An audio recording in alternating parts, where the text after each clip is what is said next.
अस्सलाम वालेकुम नाज़रीन, यहाँ पर आपको अहम तरीन ब्रेकिंग न्यूज़ से आगाह करते चलें कि लद्दाख के मकाम पर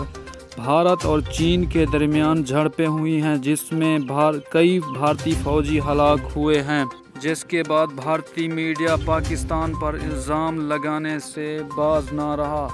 और इसमें भी पाकिस्तान की साजिश करार दे दी। जिस तरह पहले अफ़गानिस्तान में पाकिस्तान यानी ISI को बड़े ज़ोर शोर से चलाता रहा कि अफ़गानिस्तान को तालिबान के हाथों फतह कराने में पाकिस्तान का बहुत बड़ा हिस्सा है, इस बार भी मोदी ने एक अहम बयान दिया है। तमाम तफसीलात से हम आपको आगाह करेंगे, लेकिन उससे पहले अगर आपने अभी तक चैनल को सब्सक्राइब नहीं किया तो चैनल को सब्सक्राइब कर दें और साथ में दिए गए बेल के आइकन को भी प्रेस कर दें ताकि इस तरह की वीडियो का नोटिफिकेशन आपको मिलता रहे। जी हाँ दोस्तों, मोदी ने कहा है कि चीन और भारत के दरमियान पाकिस्तान का बड़ा हाथ